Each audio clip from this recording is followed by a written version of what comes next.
Hello everyone, I am Dr. Meenu Handa, the Clinical Director for IVF and Fertility at Cloud9 Hospital, Golf Course Road, Gurgaon.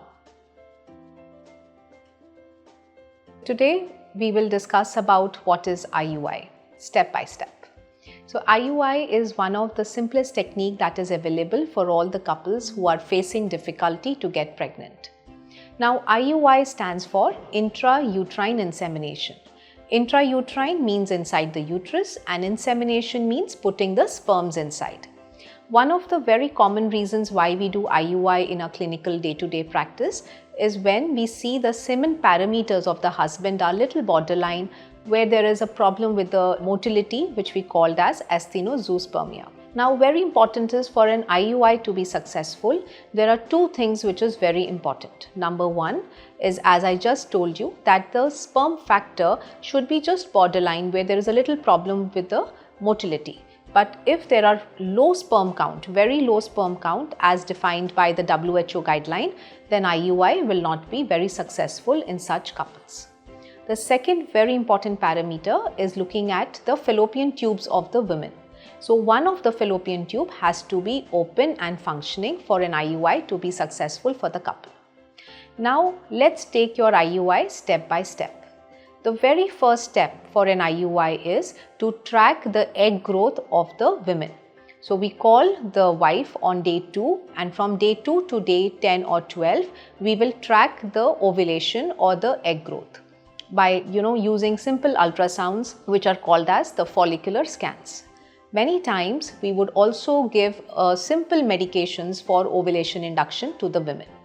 So that is called the step 1, which is tracking the follicular growth or the egg growth of the woman, and it is tracked till ovulation. Now coming to step number 2, which is called as on the day of ovulation, what do we do?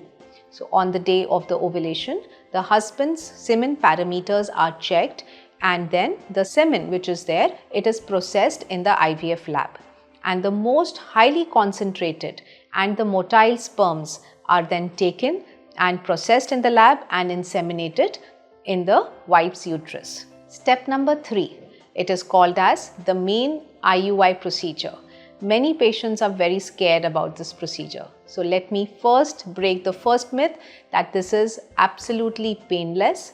It is an OPD procedure, and it is very similar that we do transvaginal scans and the pap smears that are done. So IUI procedure is very similar to that. That is first. Second, how do we inseminate the sperms? It is with the help of an IUI catheter. Now this IUI catheter is made in such a way, it is so thin and it is delicate that it makes this whole procedure very painless. So that is the IUI procedure. Once the sperms are inseminated with the help of an IUI catheter, the wife is made to lie down for 10 to 15 minutes in the OPD, and then she can go home. Now while going home, we also sometimes give you luteal phase support, or that is simple medications that can support the pregnancy if that happens. So the entire procedure in and out takes about 1.5 to 2 hours in the hospital. So that just takes about half a day. And after doing the procedure, the wives can go home, or sometimes they can go back to work and resume their normal activities. The pregnancy test after an IUI procedure is taken after 14 days, and that is when we come to know whether the pregnancy has been successful or not. So dear friends, this is all about IUI and the step by step for you to understand the IUI procedure better.